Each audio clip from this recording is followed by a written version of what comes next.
Assalamualaikum warahmatullahi wabarakatuh dan selamat pagi atau siang atau malam. Saya ingin pada kesempatan kali ini ingin bercerita sedikit mengenai apa yang saya alami.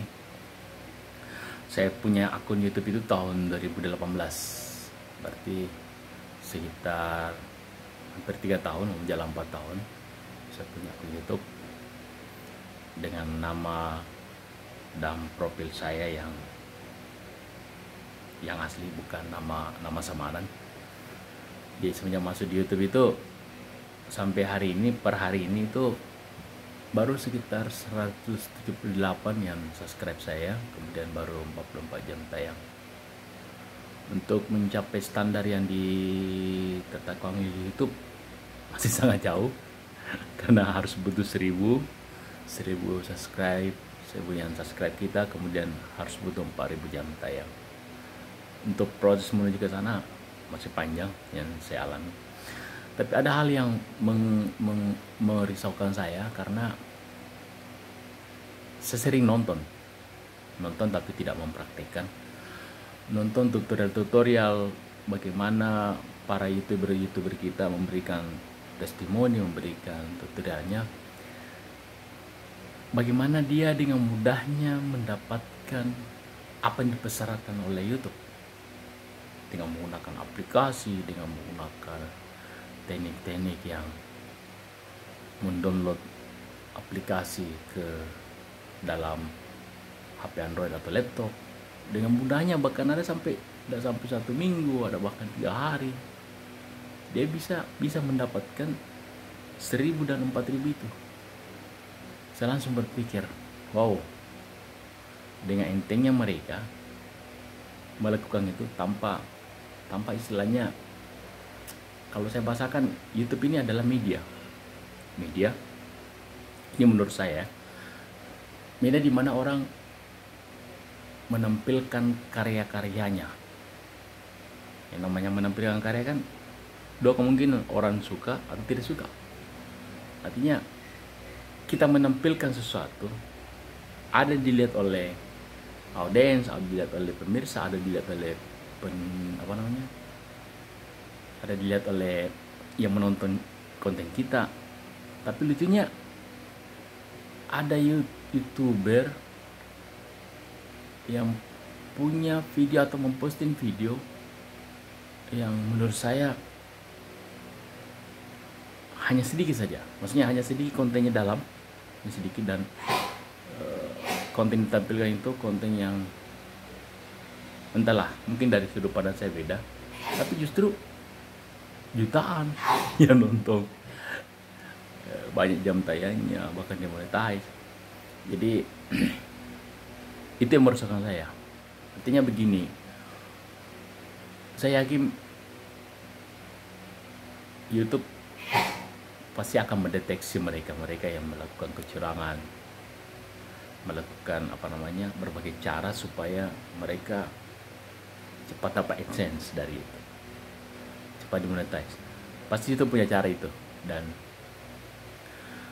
saya selalu baca aturan-aturannya. Pasti akan akun-akun seperti itu akan dinonaktifkan dari YouTube. Itu yang kedua. Yang ketiga itu adalah YouTube ini seperti media istilahnya seperti media kayak surat kabar, kayak televisi. Artinya orang yang tampil di YouTube, orang yang punya akun di YouTube itu adalah orang-orang yang memang ada, dalam arti kata ada jelas foto profilnya, namanya jelas, kemudian jelas jelas backgroundnya apa. Karena terus terang ini saya pribadi ya, terus terang di deskripsi YouTube saya itu saya tampilkan tiga unsur. Saya sebagai guru, kemudian saya adalah penulis, dan ketiga adalah saya citizen reporter.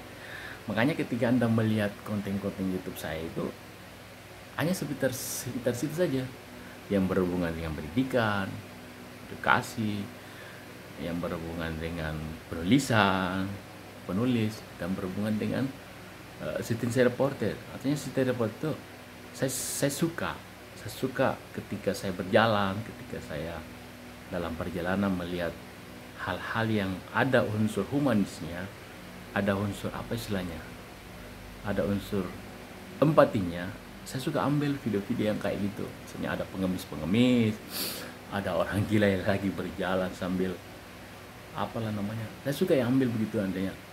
Karena memang sering saya lakukan begitu, baik di bukan hanya di YouTube, di media cetak pun saya sering bikin laporan, itu namanya citizen reporternya, laporan warga ke surat kabar tentang kondisi yang kita alami.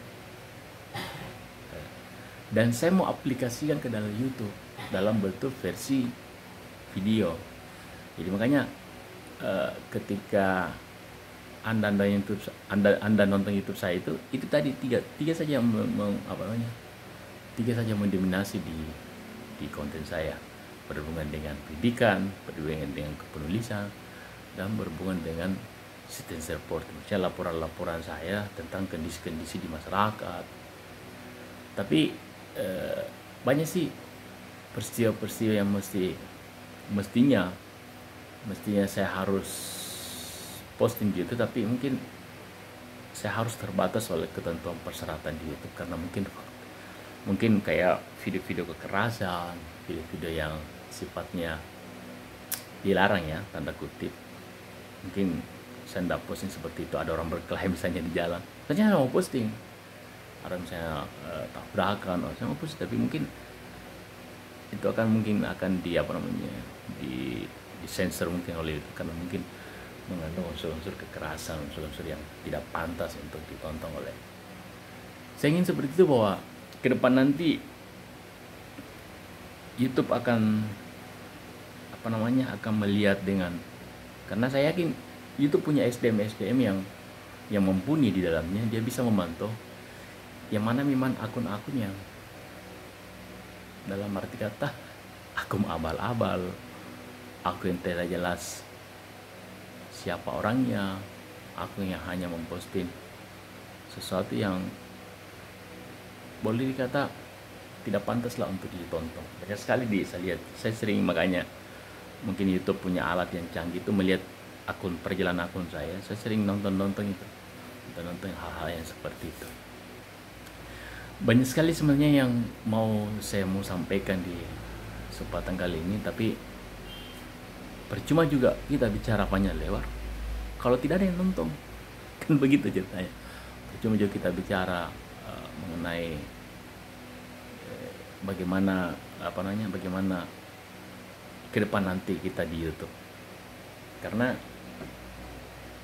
saya masuk YouTube bukan untuk seperti yang lain ya, buru-buru mau dapat AdSense, tidak. Saya masuk itu karena saya menganggap bahwa media ini media kreatif, media yang menampung orang-orang yang bisa menampilkan video-video yang bisa ditonton lah.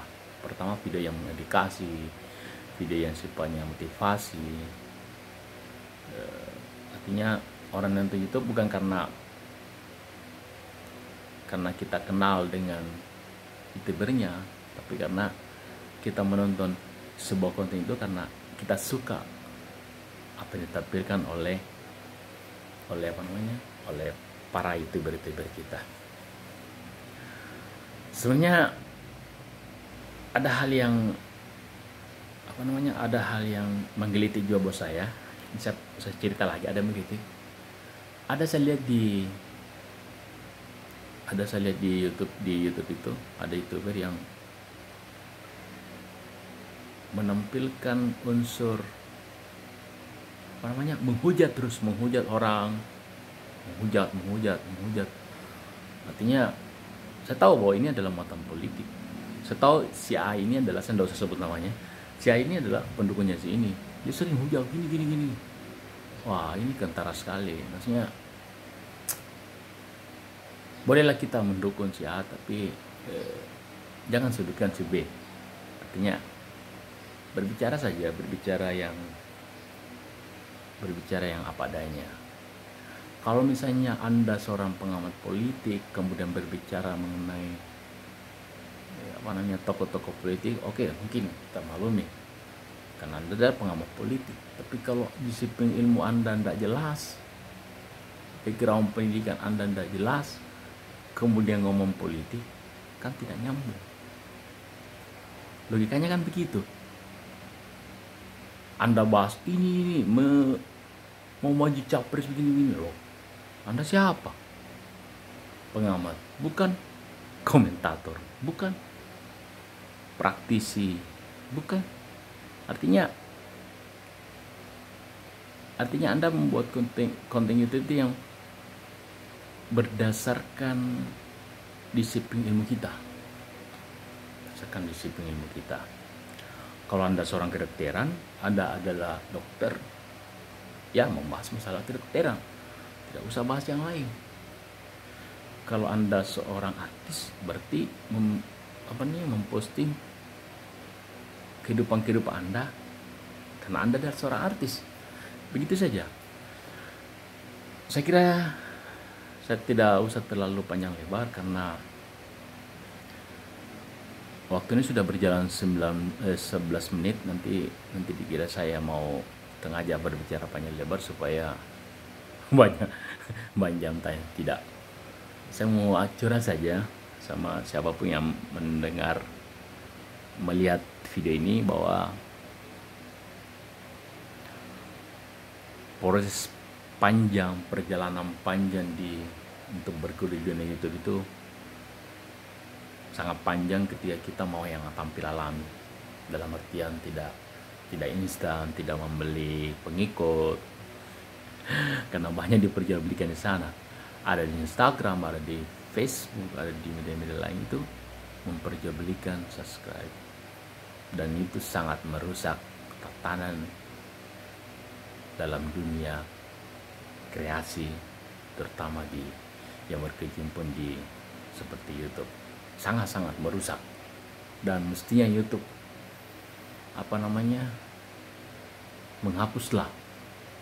menghapus konten-konten yang seperti itu. Tidak mendidik dalam arti kata hanya memberikan kebodohan kepada masyarakat.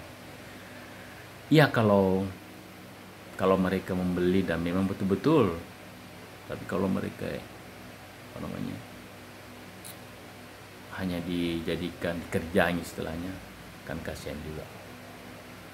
Saya kira itu saja yang bisa saya sampaikan pada kesempatan kali ini. Semoga berkenan dan minta maaf jika ada salah, jika ada kata saya yang salah, minta maaf. Saya cuma curhat saja. Semoga curhat saya cuma saya sendiri yang alami, bukan yang anda yang menonton ini alami juga seperti saya. Sekian, assalamualaikum warahmatullahi wabarakatuh. Jangan lupa komen ya. Terserah kita mau subscribe, mau like, komen. Apa komentar Anda tentang apa yang saya sampaikan bersama. Terima kasih. Assalamualaikum warahmatullahi wabarakatuh.